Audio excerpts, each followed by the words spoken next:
estamos juntos para poder nombrar, proclamar, exaltar y adorar el nombre del Señor Jesucristo. Hambre y sed son expresiones que todos los humanos tenemos, pero hay una necesidad física, pero sobre todo hay una necesidad espiritual de buscar a Dios.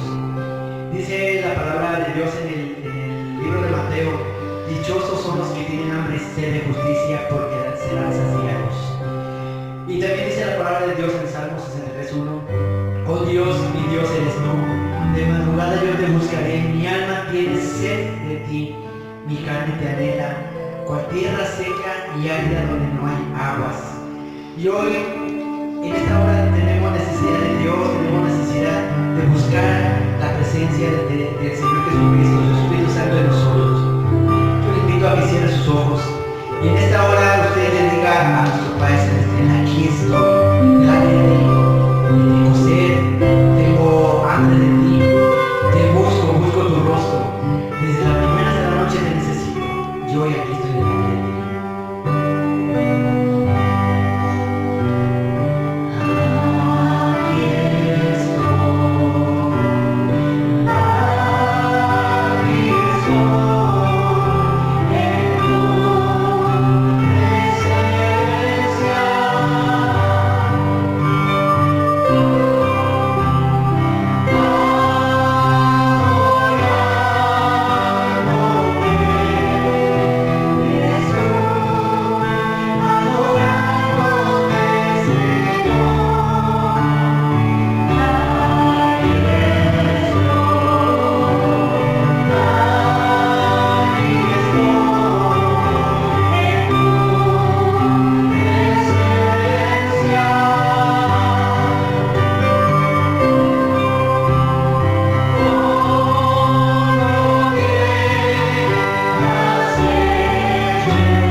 Hoy tenemos la confianza de acercarnos a un Dios todopoderoso, En el libro de Jeremías, en el profeta Jeremías dice: oh Señor, Dios mío, tú con gran fuerza y mano y brazo poderoso has hecho los cielos y la tierra, y para ti nada hay imposible. Si usted lo declara en este momento, si usted lo declara y lo cree, y sobre todo creerle a Dios, como se nos ha dicho, creerle a Dios, es decirle: Dios, cuando yo canto, y créalo, cuando usted canta y cuando usted adora y se inclina ante la presencia de Dios y nombra: Jesús, te necesito, Jesús, te adoro, Jesús, te exalto, Jesús, eres mi rey, mi soberano. Él viene, desciende, lo abraza y cambia su entorno. Permito que hoy mencione el nombre de Jesús, el precioso nombre de Jesús, y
Y hermanos, hoy realmente el enemigo no puede robar nuestro gozo. El enemigo no puede robar nuestra paz. Él no puede acercarse a la iglesia poderosa de Dios, porque la presencia de Dios habita en medio de ella. Y yo le invito a que lo crea y lo declare. El enemigo no tiene potestad, ni tiene dominio, ni tiene por qué acercarse a su familia, ni a mi familia, ni a ninguna parte de la iglesia, porque compradas somos por la sangre del Señor Jesucristo. Amén. Y hoy declare: Señor Jesús, yo comprado y limpio por tu sangre, te voy a dar lo mejor. Aquí, donde quiera que esté, te daré lo mejor, porque tú eres mi Señor, tú eres mi Salvador. Aleluya, gloria a Dios. Amén.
y con la boca le damos lo mejor, que es la alabanza, la adoración y el tributo a ti, Jesucristo. Y hoy, hermano, yo le invito a que diga, cuán hermoso eres, Jesús, porque tú has cumplido tu palabra, tú has cumplido la promesa, la palabra que Dios dio a usted, hermano. Dios es fiel en cumplirla. Por eso le vamos a cantar hoy, te damos gloria y honra, porque tu salvación, tu gracia, Jesucristo, me ha cubierto y nunca me ha faltado una bondad y misericordia para mí. Si lo puede decir, dígale gracias y te damos gloria, Jesucristo, a ti sea la alabanza. Para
hoy tenga la seguridad que Dios está con usted. Dios le bendice.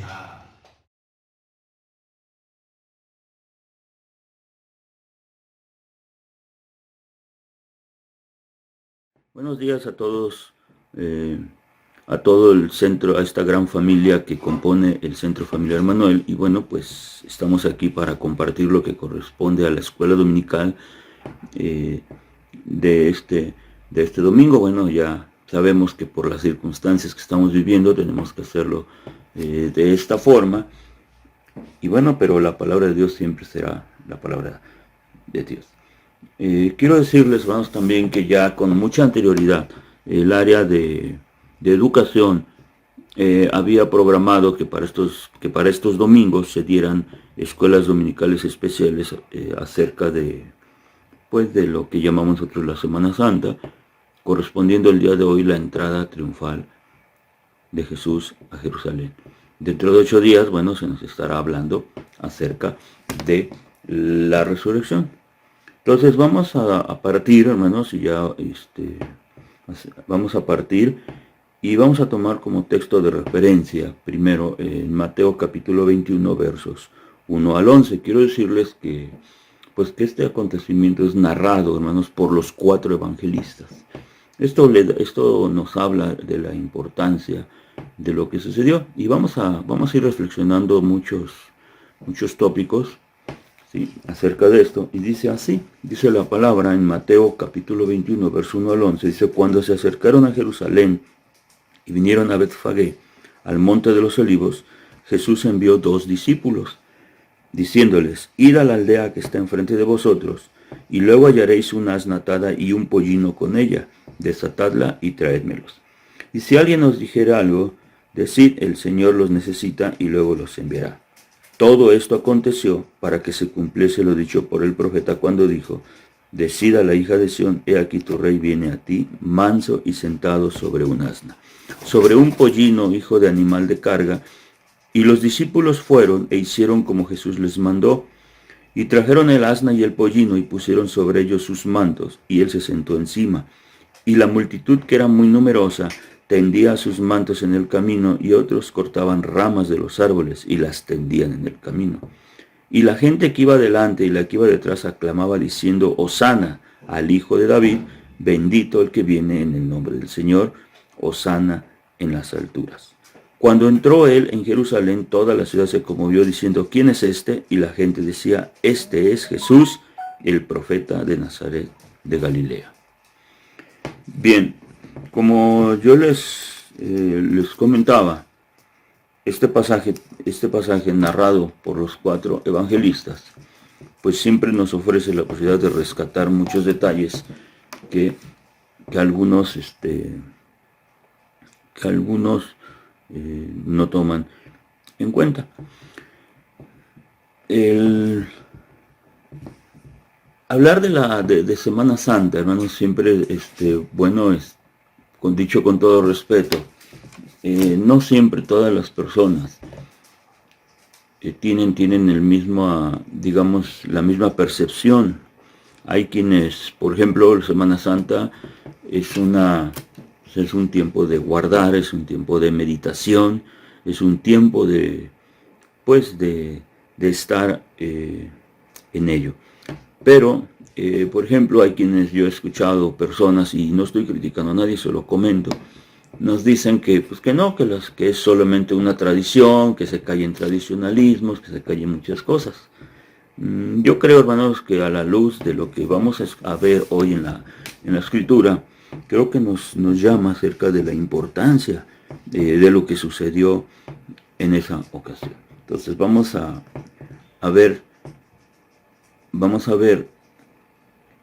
como siempre, hermanos, cada porción nos va a ofrecer una enseñanza, y sobre todo ver que esa enseñanza pues la podamos aplicar a nuestra vida. Dice en nuestra escuela dominical, en la introducción, hay una frase muy, se puede decir una paradoja. Dice así: los cobardes siempre huyen ante el peligro, los imprudentes lo confrontan. Jesús no hizo ninguna de las dos cosas. Y efectivamente, cuando nosotros estamos ante el peligro, efectivamente muchas veces no sabemos, bueno, qué es mejor. Si huimos seremos unos cobardes, pero si lo enfrentamos nos arriesgamos a algo.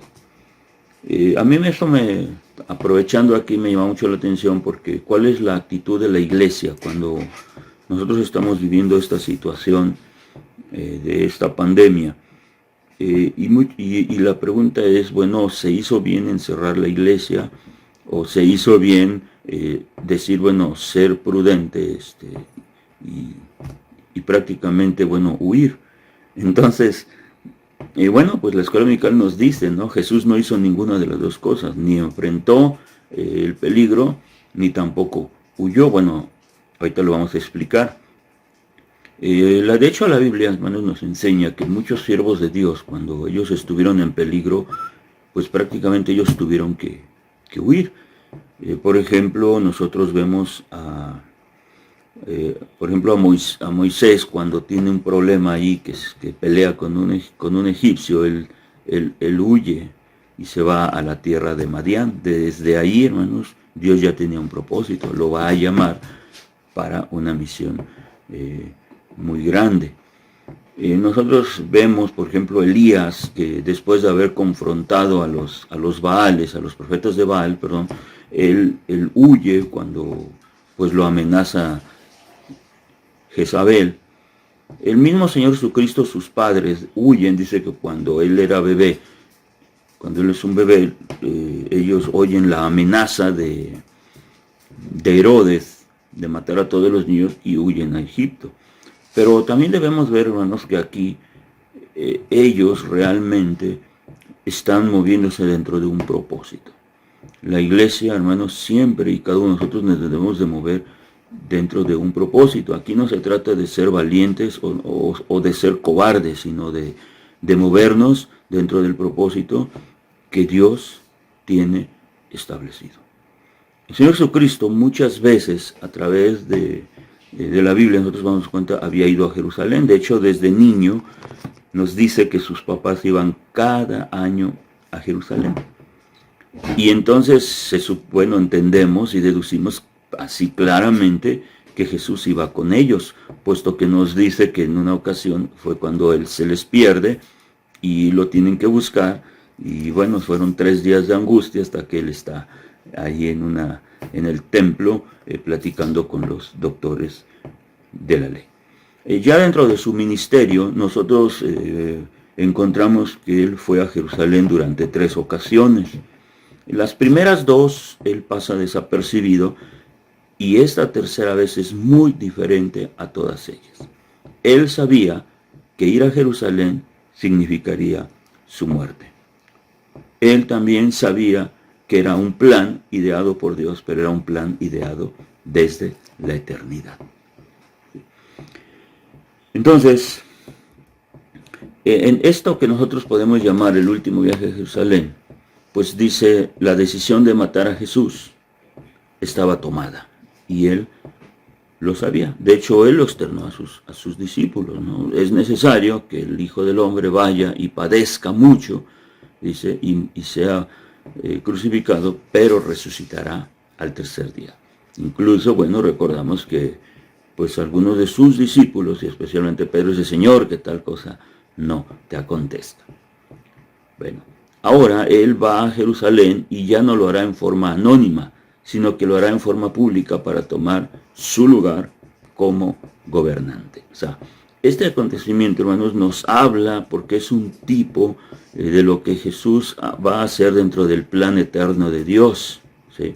Él va a tomar el lugar que le corresponde en la gran ciudad y sobre todo esa gran ciudad que es Jerusalén, la ciudad amada, la ciudad que había levantado pues en los tiempos el rey David y que prevaleció también en los tiempos del rey Salomón.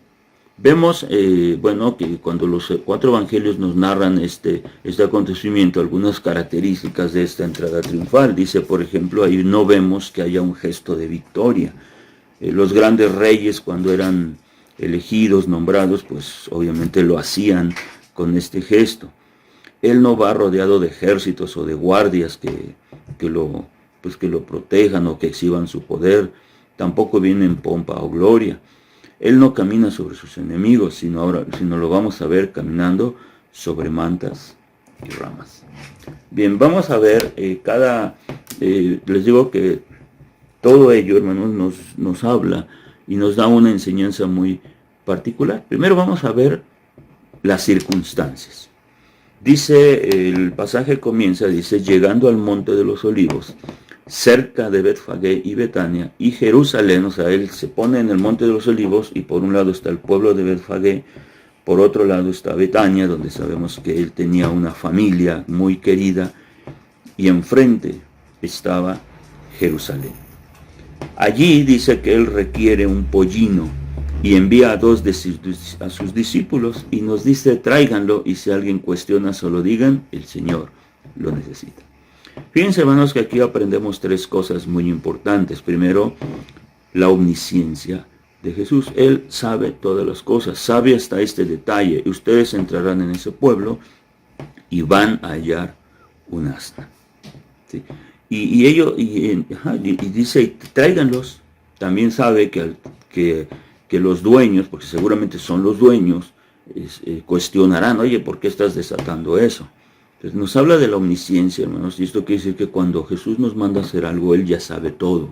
Él sabe todas las cosas, Él ya sabe los detalles y sabe cómo Él va a proveer. Una segunda enseñanza, hermanos, debemos de aprender es la obediencia de los discípulos. Si a mí me dicen, oye, ves a tal lugar, vas a encontrar esto, tómalo y me lo traes, pues yo digo, oye, pues eso es hasta robar, ¿no? No, los discípulos no cuestionan, ellos van y lo hacen. Ellos van, toman los animalitos. Ellos obedecen, o sea, han aprendido. Los hemos criticado en muchas de sus actitudes, de los discípulos tardos para aprender, pero aquí debemos aprender su obediencia. Y por último, hermanos, también de este versículo podemos aprender, hermanos, la disposición de aquellas personas. No conocemos quiénes eran los dueños, no conocemos a esas personas, la Biblia no nos dice absolutamente nada, pero ellos simplemente a la voz, el Señor lo necesita, ellos simplemente dejan que aquellos animalitos sean llevados.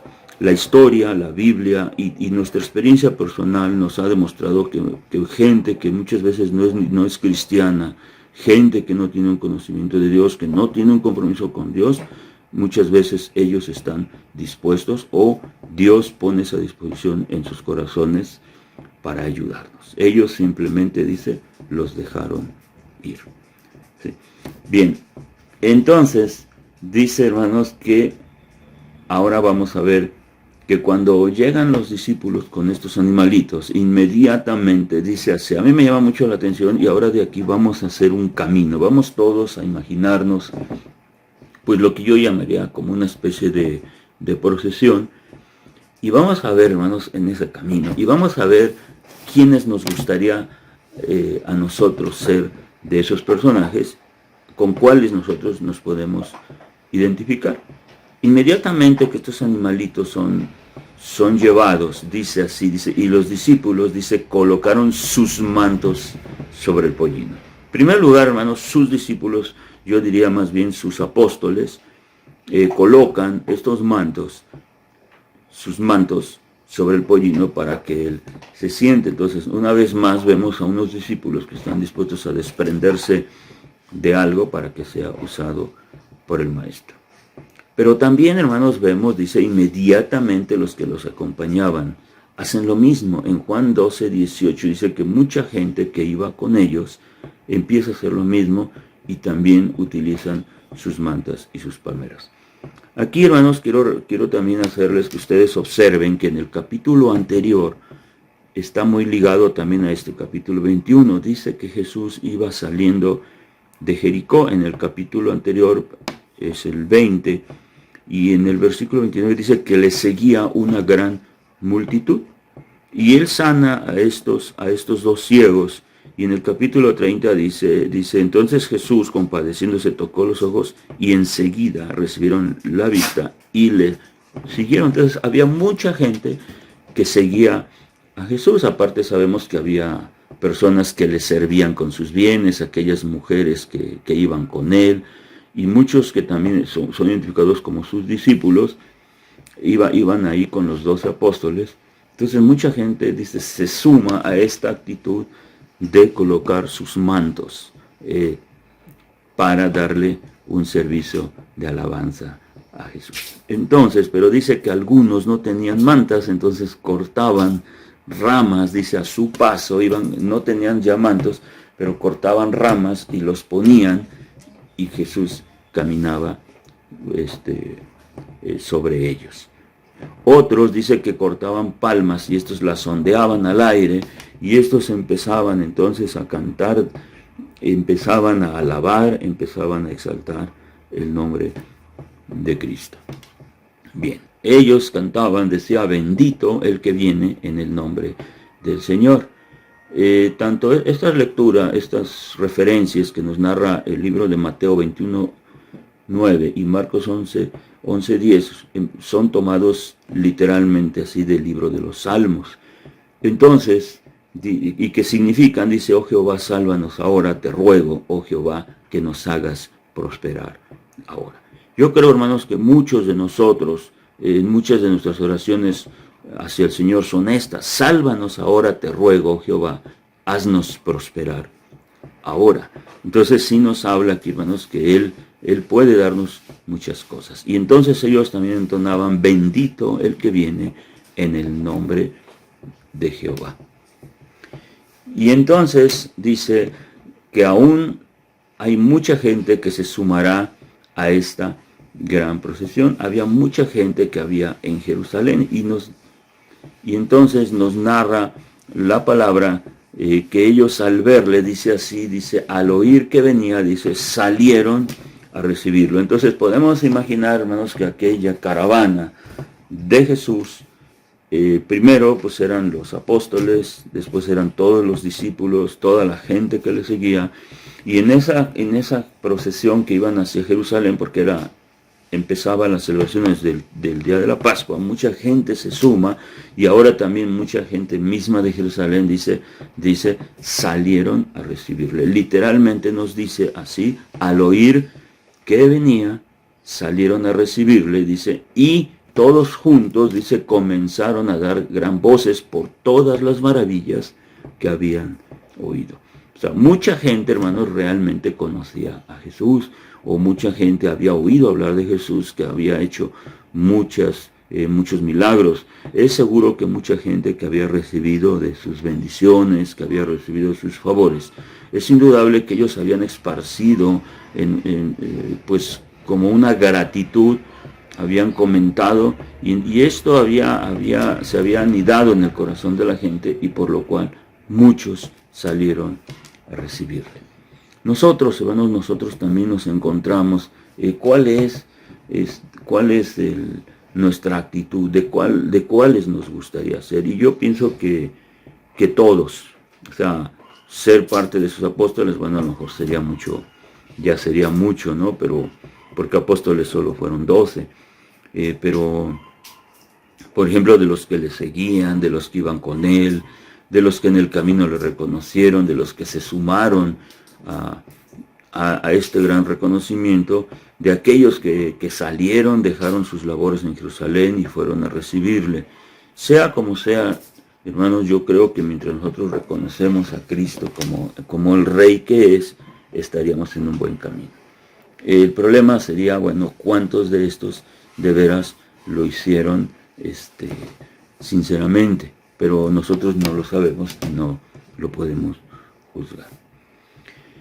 Bien, ahora vamos en el punto 2, nos habla la meta. Nosotros vemos, hermanos, y esto es lo que yo digo, bueno, la importancia de recordar estos acontecimientos. En primer lugar, dice así, que todo esto, todo esto era un cumplimiento de las profecías. Dice, el cumplimiento de las profecías: alégrate mucho, hijo de Sión, da voces de júbilo, hija de Jerusalén. He aquí tu rey vendrá a ti, justo y salvador, humilde y cabalgando sobre un asno, sobre un pollino, hijo de asna. Entonces, lo que aquí está sucediendo no es solamente algo que pues que fue que pasó o que sucedió, sino que es algo que ya estaba profetizado, es algo que desde los muchos tiempos antiguos, a través de muchos profetas, de muchos siervos de Dios, habían dado ya un mensaje acerca de esto. Es decir, toda aquella gente estaba proclamando lo que ya se esperaba desde la antigüedad. Por lo tanto, hermanos, Jesús lo que hace en este momento es revelar que Él era el Mesías esperado por Israel. Ahora, Jesús, hermanos, también vamos a ver, nunca aceptó ser, o nunca había antes aceptado ser reconocido como rey. Nosotros vemos que muchas veces incluso Él pidió que sus milagros no fueran revelados. Él decía, no se lo digan a nadie. En otra ocasión, cuando Él se dio cuenta, dice que lo querían hacer rey, Él agarró y se fue. Él no permitió nunca recibir reconocimientos como tal. Pero en esta ocasión, hermanos, nosotros vamos a ver que ahora Jesús no va a rechazar el ser recibido como tal, sino Él va a aceptar toda la gloria, toda la honra que le dan toda esta gente por medio de sus cantos. Pero, hermanos, Jesús, hermanos, nunca aceptó ser reconocido como rey, nunca se contentó con recibir honores, nunca Él quiso recibir absolutamente nada. Es más, mientras Él es proclamado como rey, mientras Él es proclamado como Mesías, vamos a ver, hermanos, que el corazón de Jesús está puesto en otra cosa. Dice así, Él entonces dice, hermanos, que incluso, dice, Él lloró sobre la ciudad, proclamando o exclamando, dice, si conocieras a lo menos en este tu día lo que es para tu paz.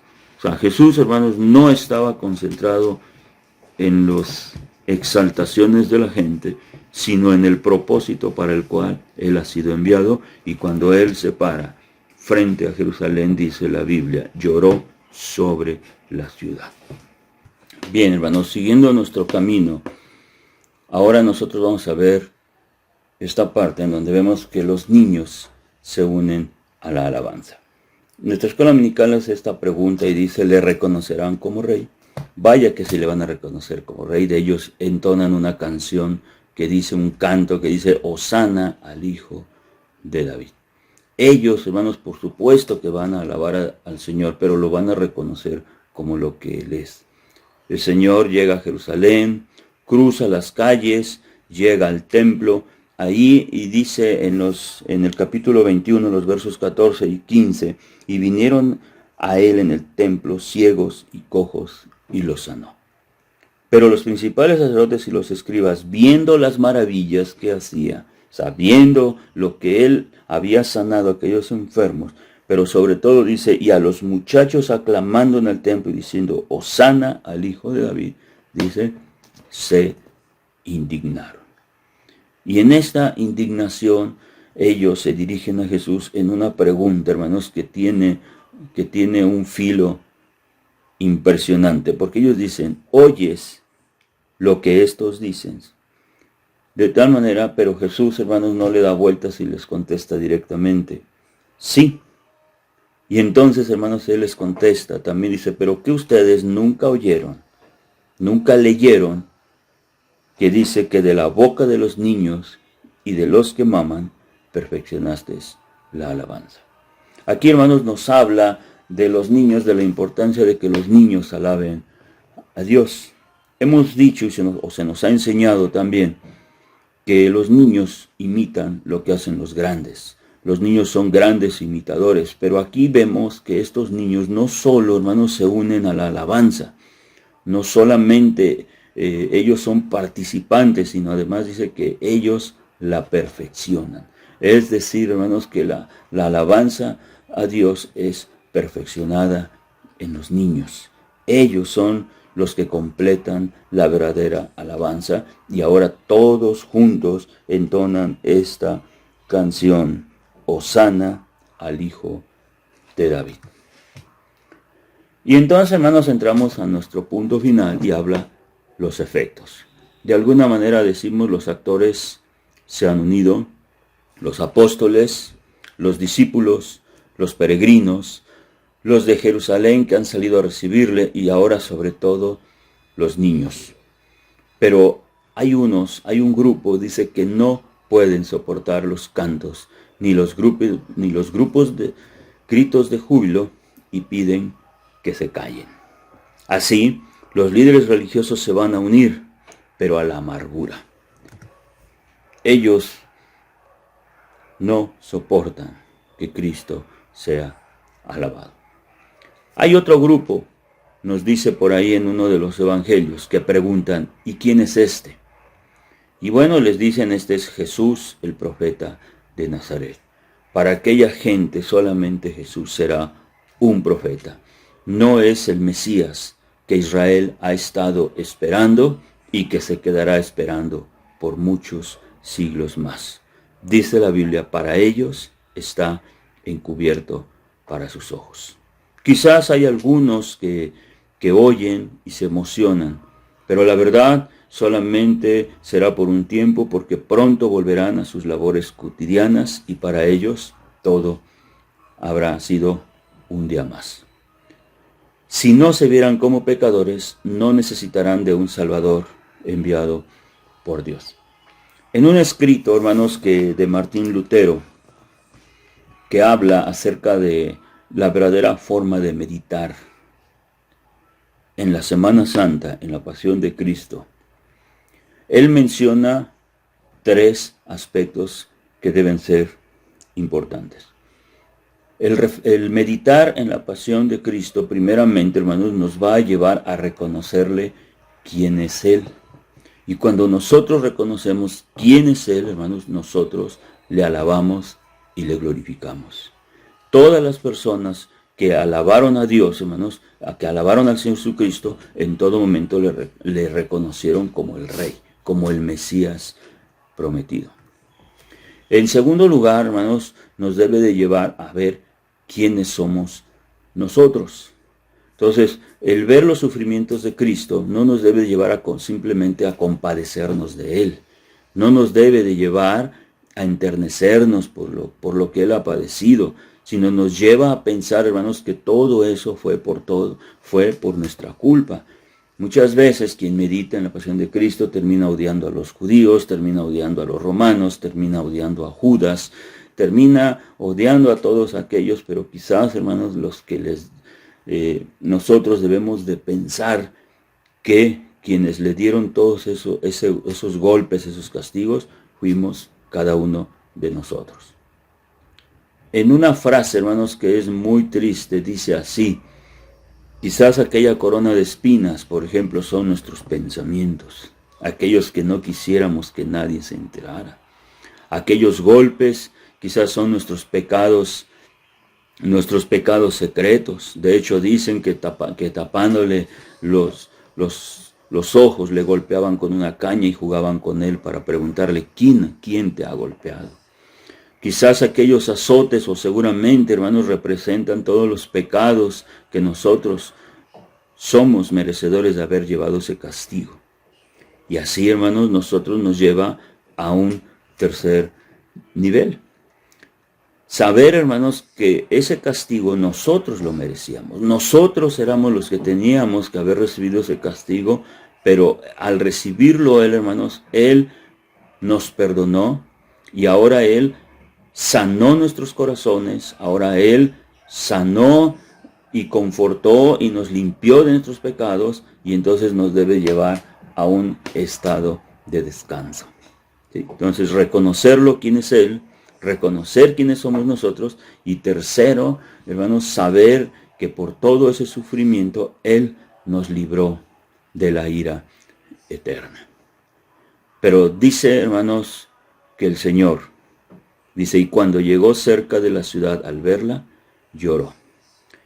Oh, si también tú conocieses, a lo menos en este tu día, lo que es para tu paz, mas ahora está encubierta de tus ojos.